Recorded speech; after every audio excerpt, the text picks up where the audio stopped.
Dani, un placer, gracias. Bienvenidos a todos y a todas en esta especie de bonus track que hicimos sobre lo que podríamos llamar curso sobre vida y obra de Federico Moura. No era un curso en términos de tomar examen y aprobar, sino simplemente un conversatorio mostrando algunas imágenes, algunos videos, continuidad de un ciclo que lo empezamos con la figura de Ricardo Iorio. Y como nos pasó con Ricardo Iorio, a modo de vices, se agregó a modo sorpresa a Beto Samarvide, su cantante. Así que bueno, acá nos parecía que era muy interesante hablar contigo, Dani. Primero porque lo conocías a Federico desde antes de Virus y desde antes de la música, porque has tenido experiencias por fuera de los lugares comunes, porque fuiste un poco el culpable de sus últimas grabaciones y también porque sos un personaje muy interesante para entender la escena rock platense, ¿no? Bueno, un poquito de todo vamos a charlar si es que vos nos permitís y si no Buenísimo, si no nos permitís también, porque ya estás acá. Así no, exactamente, ya estamos acá. no Estamos hay en, que... en estas cajas. Sí, entraste, te capturamos. Perfecto. Así que bueno, Dani, nada, te saludo, te agradezco por participar, por descargarte el Zoom, por estar acá con nosotros. Esperemos que la pases lindo en este ámbito que es... Bueno, gracias por la invitación. No, de nada, por favor, un placer. Esto lo organizamos junto con la carrera de comunicación de la Universidad de Buenos Aires. Así que bueno, primero lo actual, digamos, preguntarte en qué andás, si es que andás en algo. Sé que siempre estabas por hacer cosas o grabar cosas, pero no las terminabas desarrollando. En vías de concretarse. No, no le estoy dando, digamos, ningún apuro en especial. Siempre cuando uno larga alguna cosa más personal, hay un poquito de vértigo y de cosa media perfeccionista. Es un horror eso, porque por más que pueda verse como virtud a veces, es como una de mis falencias el hecho de querer ser perfeccionista, porque te traba bastante. Pero bueno, en algún momento ya se va a destapar eso. Así que en eso estamos. Y sos de tocar la guitarra, bueno, la guitarra es tu instrumento de cabecera, ¿verdad? Hemos hablado que tocas también instrumentos folclóricos, pero calculo que la viola es Sí, tu... ¿Sos de sí, tocar sí, sí. así cotidianamente? ¿Qué vínculo tenés? Digo, guitarrear, ¿no? Me Sí, refiero. sí, sí, sí. Una cosa Sí, sí, sí, lúdica. cotidianamente. Sí, claro, digamos, la guitarra, como bien decís, instrumento de cabecera, y después digamos, me divierto con algunos otros instrumentos que me gustan, como lap steel o eventualmente una quena, podría ser. Ahora estoy queriendo un charango eléctrico para ver qué cosas uno puede jugar con eso. Digamos, la gracia de hacerlo eléctrico es que eventualmente podés, digamos, trabajarlo con pedales. Bueno, acústico también sería, pero no sé, me divierte la idea de un charango eléctrico desde hace un tiempo. Todavía no indagué mucho en el tema, hay muchos, pero en general tengo atracción por todos los instrumentos. La verdad que me gustan, en mi casa tengo saxo, tengo cello, digamos, tengo instrumentos de distintas índoles. A todos les saco algún sonido, no puedo decir que toco, digamos, pero en todos he jugado un poco, en casi todos esos. Y después, bueno, está el teclado, el piano, tengo un piano acústico en mi casa y después teclados, que es un poco, de alguna manera, el instrumento un poco para componer, para armar cosas, ¿no? Tengo una batería, en fin, de instrumentos tengo casi todos, pero bueno, básicamente lo que agarro es la guitarra. A veces juego con otras afinaciones, a veces me pongo a tocar cualquier cosa, digo, no, no es que me pongo a trabajar, sino a tocar. De repente algo folclórico, algo rockero, lo que sea. Es conocida tu vinculación con el folclore, has compartido con Leda Valladares, con Uña Ramos. La etapa en la que más desarrollé, digamos, en el folclore fue cuando vivía en París, a lo largo de esos 11 años que vivía allá. Y de alguna manera, si bien ya me gustaba el folclore, de alguna manera el hecho de haber trabajado siempre con gente muy top del folclore, tuve esa suerte. Entonces es como que terminás amando más todavía el género, de alguna manera. Bueno, con Uña, por supuesto, trabajé mucho tiempo, hice montones de giras, de países, de continentes. En alguna época trabajé con Mercedes Sosa, no digamos en sus shows, sino en un momento que su guitarrista no estaba en París y ella tenía que ensayar y yo iba todos los días a la casa y tocábamos. Ensayaba ella. Esa fue una época muy, muy linda. En el exilio de ella, En el estilo de ella, esto fue más o menos año 78, 79, por ahí más o menos. Y bueno, después con Pancho Cabral, que era la primera voz de los Huancahuá, que vivía en París. En algún momento hicimos un dúo, trabajamos mucho también, somos muy amigos. Él ahora vive acá en La Rioja, es riojano. Y después el folclore era una de los géneros con los que más se trabajaba en Francia. Y bueno, eso te permitía también tocar con un montón de gente. Te ibas pasando los trabajos y ibas con uno, ibas con otro. En fin, mucho desarrollo en eso. Te quiero llevar al principio porque también está vinculado con el Claro, folclore. Vos fuiste primario la escuela anexa. anexa Se llamaba porque era anexa a la Universidad de La Plata. En realidad se llamaba Escuela de Joaquín Víctor González. González. Bueno, no sé, adivino un poco por dónde vas ahí con respecto a mi encuentro con Federico en la escuela. Más que eso, si el encuentro con él, al menos el primer encuentro musical, fue a partir del folclore, ¿entendí bien? Sí, bueno, un poquito sí. En realidad fue así. Yo con Federico en la primaria no éramos compañeros porque él iba al turno mañana y yo iba al turno tarde. Pero cuando se hacían las fiestas en la escuela, lo que se llamaba el Día de la Tradición o las fiestas de fin de año o alguna fiesta patria, era una escuela que tenía, entre otras materias, danzas nativas, tenía un coro, qué sé yo, hacías también talleres de modelado con arcilla, aprendías a hacer un diario con todos los tipos, como muy completa, de acuerdo al año en el que uno estuviera, ¿no? Y en la parte de danzas nativas yo estaba entre los que bailaban el malambo, como solista de malambo, había un grupito como de 6 o 7, no me acuerdo bien eso, y estaba el coro, y además el baile, digamos, el baile ya más en conjunto de todos los chicos y chicas.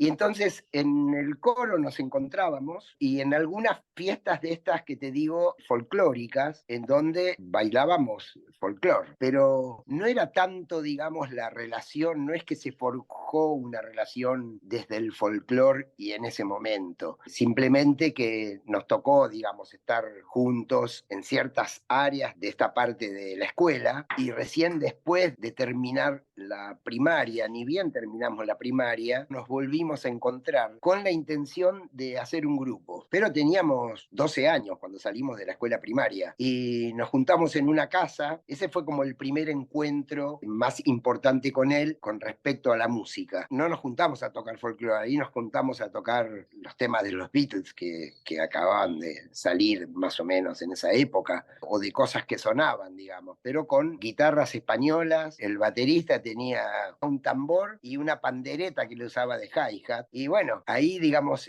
enseguida se nos frustró el proyecto porque nadie tenía instrumentos eléctricos. Federico fue el único que dijo, yo puedo comprarme el bajo, porque tocaba el bajo ahí. Pero bueno, ese fue como el primer encuentro musical. Después vino un poco la parte de nuestro encuentro en Dulce Membrillo, que eso fue ya, yo había armado una banda con otros amigos míos y Federico por su lado había armado con otros chicos Dulce Membrillo. Todo estaba medio en formación, habíamos tocado un poquito y en uno de los fuimos a hacer un show nosotros y vinieron 3 de ellos, Federico, el baterista y el cantante, para invitarme a sumarme al grupo de ellos. Todo esto que te cuento fue muy rápido, es decir, uno podría decir primero se armó tal, después se armó tal otro. En realidad todo ocurrió en 2 meses, suponete. Y bueno, y ahí empezó nuestra relación más fuerte. Hablabas de Dulce Membrillo, ahí la data que circula es que la banda, no sé si se forma o empieza a tocar en el año 67. Es un año poderoso porque es cuando los Gatos sacan la balsa, es decir, que casi que aparecieron cuando la cosa se estaba armando. ¿Cómo fue esa escena inicial de rock platense? De hecho, había una banda que era, digamos, la más importante de La Plata, un grupo que era el que acaparaba, digamos, todas las fiestas, se llamaba The Cluster. Yo lo seguía, el grupo ese tocaba, hacía, por ejemplo, 5 bailes en la noche y yo iba a los 5 lugares. No a bailar, me plantaba delante del violero y los seguía a todos lados, los volví locos. Bueno, en toda esa época es que se formó de alguna manera todo esto, Dulce Membrillo, había algunas otras bandas, entre el 67, 68, digamos, y y esos años que siguieron. Pero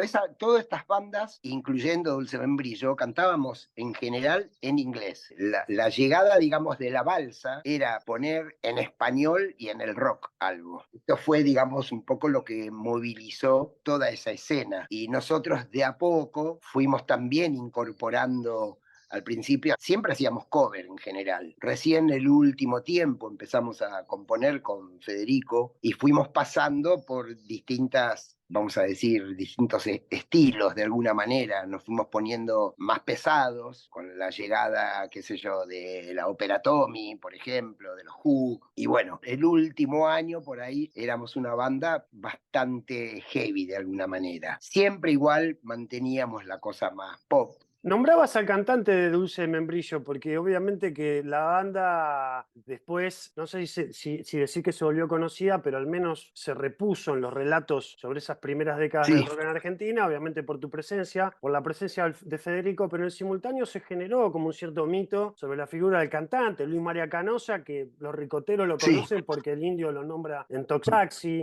Después le sí, dedicó como solista una canción que se llama Pabellón Séptimo, que habla de la masacre de Devoto, ¿no? Donde él muere, que es una historia tremenda, que hace sí. no muchos años se reabrió la causa, recaratulada como delito de lesa humanidad. Pero digo, Sí. ¿qué nos podés decir de Luis María Canosa? Que decía que era un frontman muy importante. Vos siempre remarcabas que era un buen cantante. Y como nunca quedó ningún registro de Dulce Membrillo, no hay ningún audio dando vueltas, esto alimenta la mitología. ¿Qué podés Sí. decir de él? Siempre que hablo de Luis, digo que para mí fue uno de los mejores cantantes de rock que yo conocí. A mí me encantaba cómo cantaba, su impronta. Yo era muy, muy amigo. Luis era un tipo muy cariñoso, una gran persona. Había tenido una vida bastante difícil y tuvimos mucha amistad en Dulce Membrillo, mucha amistad. Era muy agradable trabajar con él, le ponía una onda increíble a todo. No es para comparar lo de Frontman con Federico, que era muy, muy diferente, pero era sí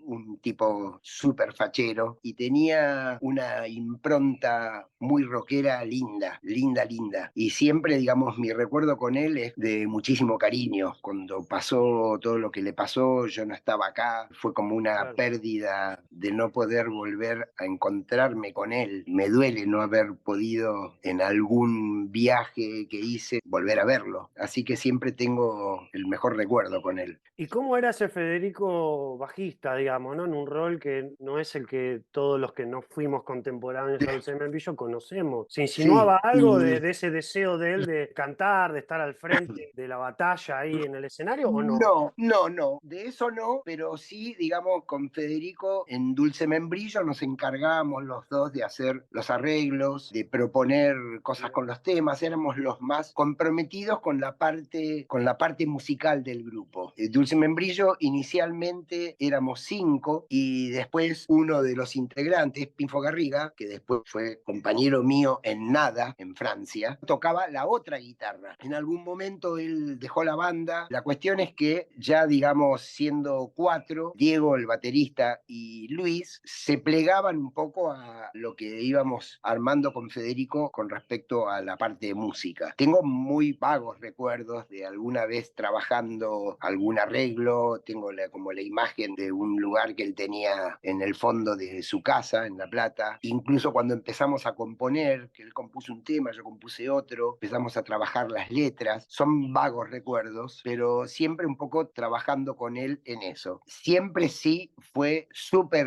cuidado, Federico, con respecto a su persona, con respecto a su humor, a todo, digamos, ya todo su lado irónico, digamos, ya estaba. La persona que después fue, digamos, de alguna manera ya estaba. Lo que no estaba, digamos, era que, qué sé yo, en ningún momento hubo alguna mención de que quisiera cantar. De hecho, creo que tampoco lo pensaría él, porque de hecho después, cuando yo me fui a Europa y no volví, y él se fue de la banda, se fue a viajar y después hizo como otras cosas, hizo, bueno, Ropa. su tienda de ropa y todo esto. Entre medio tuvimos algunos encuentros fugaces, en un momento yo vine a Argentina, en otro momento él me fue a visitar a París, pero encuentros de poquitos días, No musicales. no musicales, pero siempre teníamos como la idea de que queríamos volver a hacer algo juntos.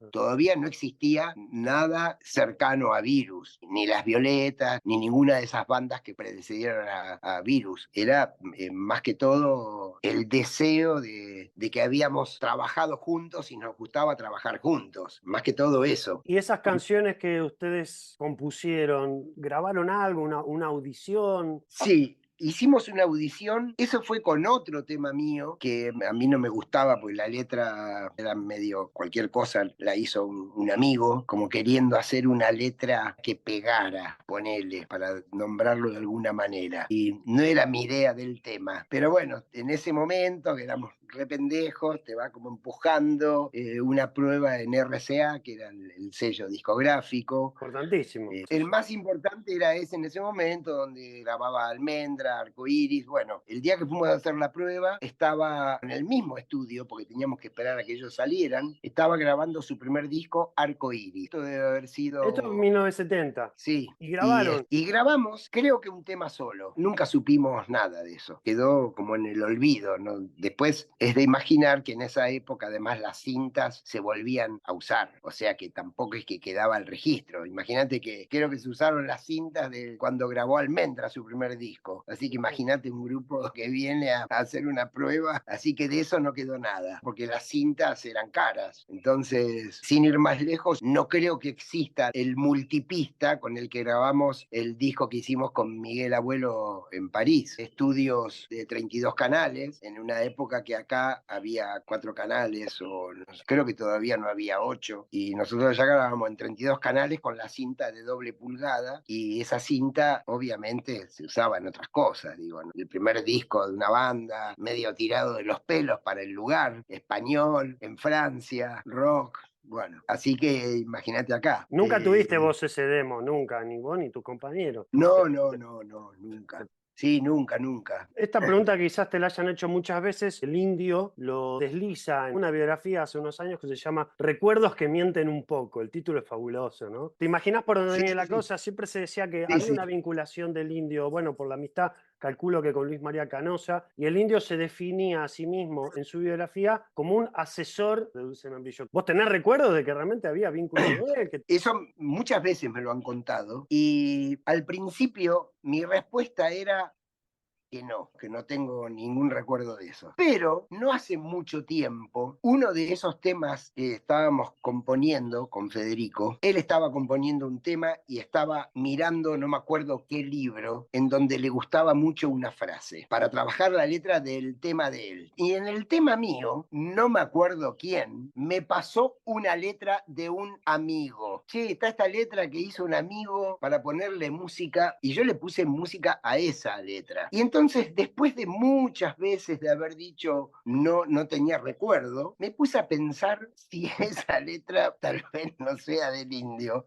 Y tengo pendiente en algún momento, yo no tengo relación con el Indio, digo, no, no lo conozco personalmente de charlar, pero en algún momento lo voy a contactar y le voy a recitar las primeras estrofas de esa letra a ver si le dice algo. Porque era como un anónimo esa letra, o un anónimo en mi recuerdo. Ahí juego un poco con lo mismo que hace el Indio con su libro, estos recuerdos, sí, que mienten o no sabemos. Y en el caso de esto que dice el Indio, hay una etapa en donde Dulce Membrillo sigue ya sin mí y creo que sin Federico, yo no me acuerdo bien. Nosotros con Dulce Membrillo hacemos una gira a Bolivia y con esa plata me compro el pasaje en barco y me voy. El año anterior había ido Federico, con Luis, entre otros amigos, el cantante, pero estaban 2 meses y volvían. Era un poco ir a curtir la onda de allá, londinense, ver bandas, etcétera. Bueno, yo iba a hacer un poco lo mismo. La diferencia fue que me quedé a vivir. Cuando yo me voy, se suponía que a los 2 meses volvía y seguíamos tocando, pero me quedé a vivir allá. Seguramente había alguna cosa medio de que la banda estaba como agotándose de alguna manera, y con el tiempo supe que Federico se había ido casi enseguida, no me acuerdo recuerdo a dónde viajó en ese momento, si se fue a Brasil o a Estados Unidos. Y entonces no sé, en esa etapa, que debe haber durado varios meses más o algún año más, tal vez el indio haya tenido mayor incidencia. La verdad, tendría que juntarme un día con él y que me cuente esto, porque entre los dos no podemos ayudar.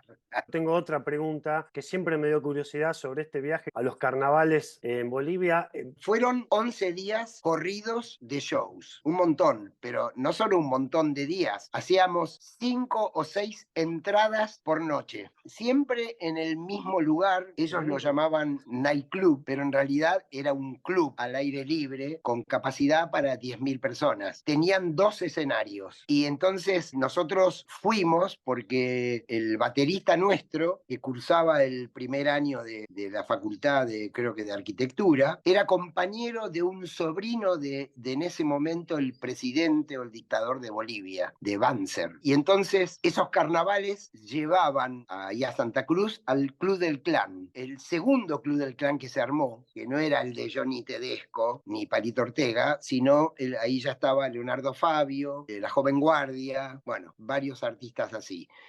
Y entonces el chico este le dice a, no sé, a su tío, a alguno de la familia esta, que eran los que organizaban estas cosas, le habla de nosotros y nos meten como si fuéramos de ese Club del Clan. El Club del Clan, digamos, era ajeno a saber eso. Los afiches para la gente era como si nosotros fuéramos parte. Por supuesto nos pagaban menos que a nosotros, pero era un montón de plata para nosotros, un montón. O sea, por esos 11 días cobramos $2.500, toda la banda. De esos 2.500 nos habrán quedado, no sé, 400 cada uno, más los gastos, no sé qué. El pasaje de barco me salía 350. A Europa, pasaje en barco a Europa. A Europa. Yo me fui inmediatamente, de hecho llegué y creo que me fui al día siguiente. Y bueno, y en esa gira incorporamos a Dulce Membrillo un músico más que era de una banda. Nosotros frecuentábamos mucho la cofradía de la Flor Solar. Y además de la cofradía, que era una comunidad, estaba otra banda que se llamaba Diplodocus Red and Brown, Sky, los hermanos Bailinson. Y en esa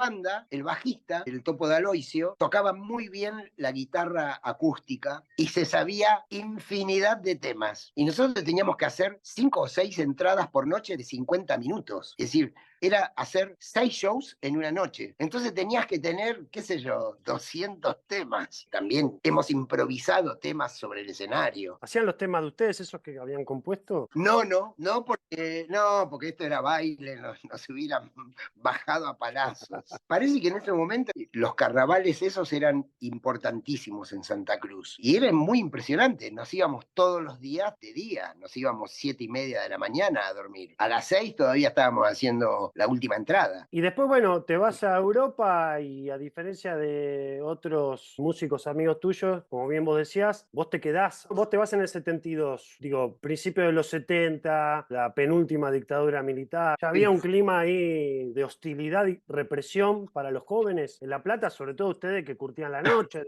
lugares de encuentro social. Absolutamente, ¿no? Absolutamente. Creo que eso incidió en que ni bien empecé a hacer música allá, dije, chau, de acá no me voy más. No, era redadas 2x3, pasar la noche en un calabozo, digamos. Nunca me pasó, digamos, nada grave en ese momento, porque no fue lo que después sucedió en Argentina, pero había bastante palazo. Creo que de alguna manera, al ir encontrando yo allá mi lugar, me fui quedando. No es algo que de un día para el otro dije, tengo que tomar una decisión. Me fui quedando y me quedé. El disco con Miguel Abuelo, el disco de Nada, ¿fue la primera grabación que hiciste en un disco que se comercializó, que salió a la venta? Sí, fue la primera. Había entrado muy pocas veces a un estudio. Bueno, una fue la que hablamos antes y después otra vez habíamos grabado en La Plata, en un pequeño estudio. Pero no, ese disco fue el primero que grabé, digamos, seriamente, entero y con temas míos. Y de hecho,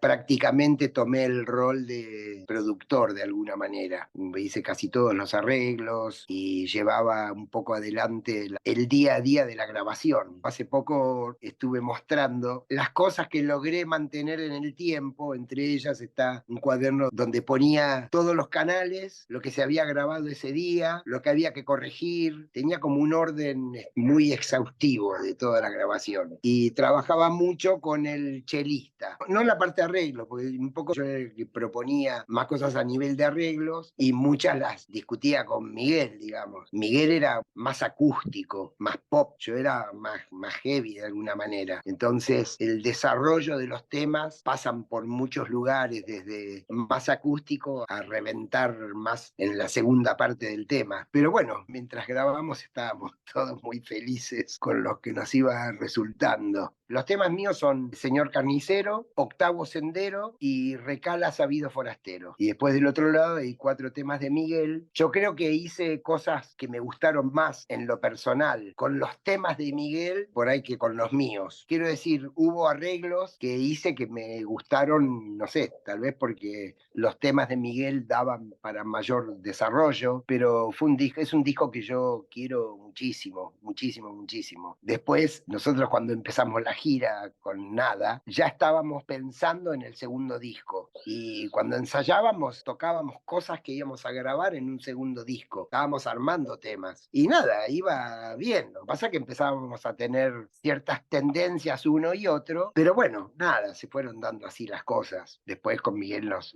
encontramos acá en Argentina, una vez que él volvió y después volví yo y fue lindo, fue lindo. En Nada estaban Pinfo Garriga y también estaba Diego Rodríguez, ¿no? Exacto, O sea, fue claro. Miguel Abuelo Claro. y Dulce Membrillo, porque De en un alguna punto manera, sí, eran... sí. Bueno, Pinfo estaba ahí conmigo en París y Diego lo llamamos para que venga desde Argentina y el productor se puso con el pasaje y nada. Es más, estuvimos a punto de llamarlo a Federico para que toque el bajo. No me acuerdo cuál fue el motivo, si es que lo alcancé a llamar y él no estaba o estaba de viaje o no podía o no me acuerdo bien. Pero bueno, no se dio, pero de hecho en algún momento, no me acuerdo si fue Miguel en su momento o Carlos, el chelista, que me hizo recordar que lo habíamos llamado a Federico. Se convirtió Sí, como en una obra medio de culto acá, porque estuvo sin sí. editarse hasta mucho después. Sí, sí, en el 2001 lo íbamos a editar, había ido a París a ver con el productor esa posibilidad y estaba todo arreglado, habíamos hecho los contratos, todo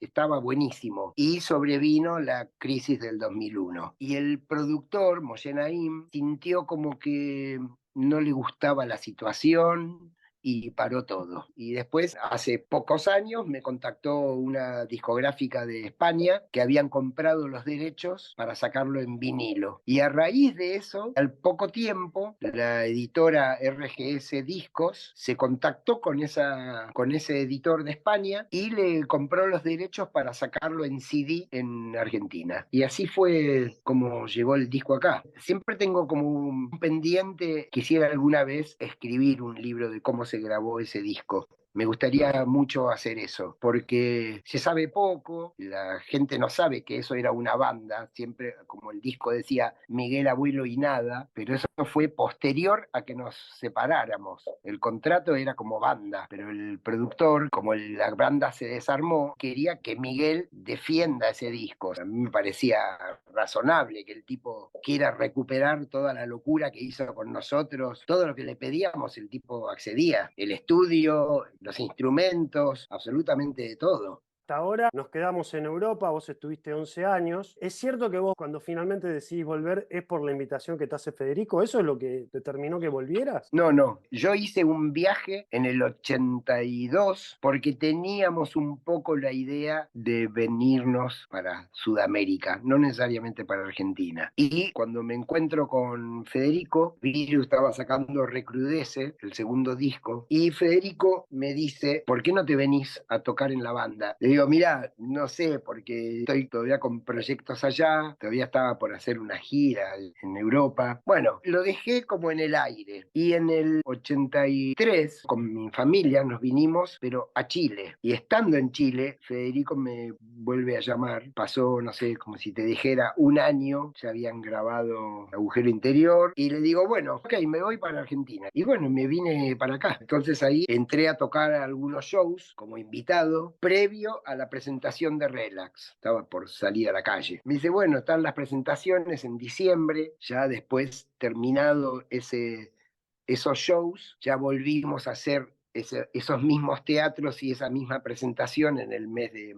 marzo o abril, y ahí ya fue como integrante, digamos. Entré muy cuidadosamente en una banda que ya estaba formada. Y bueno, y ahí a partir de esas presentaciones del Teatro Astros de Relax, empezó mi historia con Virus. ¿Y cómo recordás ahí tu primer rol en Virus? Porque a vos te toca entrar en la etapa de Relax, donde Virus ya se inclina hacia un sonido más, llamémoslo synth pop, ¿no? No había tanta presencia de violas como en los primeros discos, vos venías de tocar mucho la guitarra. ¿Te gustaba esa música que estaba empezando a hacerse sonar en los 80? Sí, me gustaba cuando empezó el pop, digamos, no me gustaba tanto el sonido. Siempre me gustó un sonido más power a mí. Incluso en la época cuando apareció la música punk al principio, lo que no me gustaba era el sonido. Era como muy chiquitito. Y en Virus, los primeros discos que yo escuchaba, por ejemplo, Recrudece es un disco que me encanta, pero me parecía eso, que no me gustaba cómo sonaba. Me faltaba esa cosa. Ya Relax fue distinto, digamos, fue teniendo un desarrollo que a mí me fue gustando. Y en el caso de mi entrada a la banda, Federico siempre sabía que a mí me gustaba mucho investigar distintos instrumentos. Él conocía ese aspecto mío. Y entonces, de alguna manera, ese cambio de Virus venía un poco de perillas porque yo podía oficiar como un comodín en donde se necesitaba guitarra o donde se necesitaba teclado. Y eso creo que en su momento lo vio Federico. Esa parte mía de que a mí me iba a gustar meterme en todos estos lugares. Y de hecho me gustaba. Digo, no soy pianista, toco. Soy más maquinista que pianista, diría. Pero me encantaba eso. Creo que Federico percibió por el tiempo que nos conocíamos y las cosas que hicimos y las charlas y demás, que estaba bueno alguien que cubriera distintos lugares necesarios. Y a mí me divirtió mucho tener ese rol.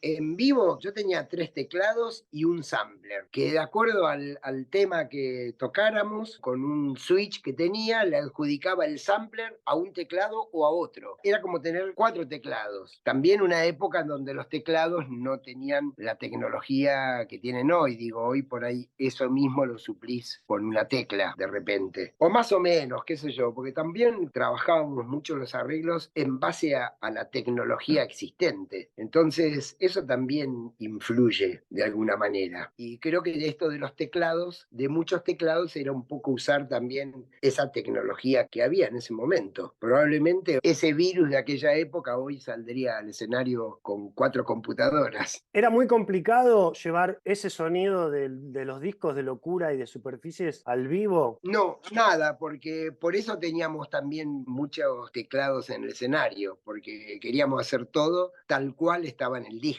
Así que no, nunca hicimos nada que no, creo que no hay ningún arreglo que yo recuerde que no se pudiera reproducir en vivo. Y después a la hora de construir las canciones, porque bueno, la composición tiene varias etapas, ¿no? Pero después llega un momento Sí. donde la tenés que compartir con la banda para que eso sea una música de banda. ¿Intervenías ahí en arreglos, sugerencias referidas al sonido? Sí, en todos los temas interveníamos todos. Alguien venía con el tema, por lo general, digamos, Julio, Federico, los principales compositores de Virus, después, en ese orden, Quique, venían con el tema. A veces estaba esbozado y se le empezaba a dar vueltas, empezabas a repetir partes y de repente uno largaba una idea. Dependía mucho también de quién estaba haciendo el tema. Quique, por ejemplo, los traía bastante más terminados, porque él tenía la portaestudio en su casa y medio que grababa varias cosas. Entonces había menos por ahí para corregir de repente, pero igualmente interesante. En el caso de Julio, por ahí era como que él largaba la idea del tema, qué sé yo, la parte de los versos, el estribillo o alguna intro, y se iba armando, en donde Federico tenía mucha incidencia, no tanto en los arreglos en sí, pero sí en el armado. Por ejemplo, en el caso de Imágenes Paganas, es un tema que musicalmente lo hicimos Quique y yo. Quique es el que tenía la idea de Imágenes Paganas, tenía una melodía que no le gustaba y yo le hice una melodía un día que nos encontramos tarde en la casa de él. Pero después ese tema, Federico también figura como autor de la música, y sin embargo no es que hizo partes musicales, le dio improntas, che, acá hagamos este descanso, acá tal cosa, acá tal otra, toda esta estructura la terminó de definir bastante él. Por tal motivo estuvo, en ese caso, como autor también. Después estaba en la letra con Jacobi, pero en general los temas los trabajábamos todos, y muchos se terminaban en la grabación, porque de repente, a ver, pasame, poneme en un canal esto, quiero probar tal cosa. Y bueno, por ahí quedaba, por ahí no. En general era así. Esto en tiempos de Federico. O sea que esto demuestra que Federico tenía efectivamente un rol de, podríamos decir, de líder o quizás de director musical. ¿Cómo podríamos decir? Absolutamente, absolutamente. Era un líder exactamente como debe ser un líder, que es el que es líder sabe sacar de cada uno la mejor parte. Ese es el verdadero líder, porque otra cosa sería ser un dictador. Además tenía muy claro el norte, digamos. En una banda no es tan fácil. Puede haber otro que esté en la misma circunstancia, pero digo, 5 tipos, 6 tipos, digo, no es tan fácil. Pero no, él tenía una enorme capacidad de liderazgo. Yo la verdad que soy un agradecido de haber compartido con Federico Virus, sobre todo por él, digo, por mi relación con él, mucho más que por el éxito en sí, me refiero. Daniela Zarauz, acá relaciona a ella a Virus con In Excess. Ajá, me Si te encantaba parece, Inexcess. ¿te gusta? Sí, Dice, si te parece que hay una relación en cuanto a la onda, pone onda entre comillas, ella misma dice, en un momento yo escuchaba In Excess y decía, esto es Virus. Inexcess era una banda que a mí me gustaba muchísimo, a Federico también le gustaba muchísimo.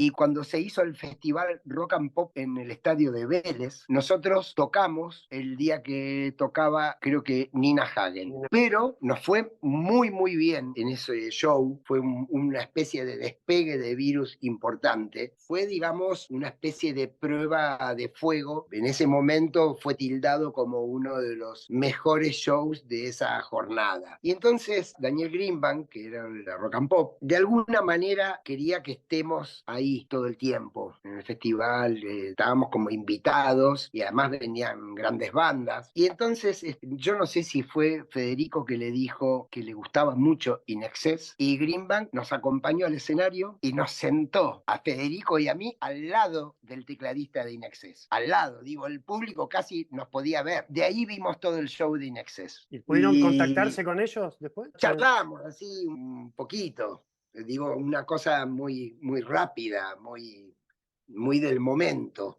Y yo siempre, de alguna manera, casi diría íntimamente, relacioné bastante a Hutchins, al cantante, con Federico, desde el punto de vista frontman, no de lo otro, porque yo no lo conocía al tipo, digo, no sé cómo es su pensamiento ni cómo es él, cómo era, pero sí en el escenario, me gustaba mucho. Así que, bueno, nada, valga esa pequeña anécdota con In Excess, me dio muchísima pena cuando se murió el cantante, y más relación todavía con Virus. ¿Lo linkeás a Federico más con Hutchins que con David Bowie de repente o Brian Ferry, que son un poco los links, No más, los ni tres a más la ni par? menos. Yo creo que sí, ni más ni menos. Depende un poco de las épocas de cada uno, qué sé yo. Todos estos que nombras, de alguna manera, combinan cierta elegancia que tenía Federico. Entonces, bueno, uno las puede relacionar. Sí, no diría no a eso que estás diciendo. Creo que es uno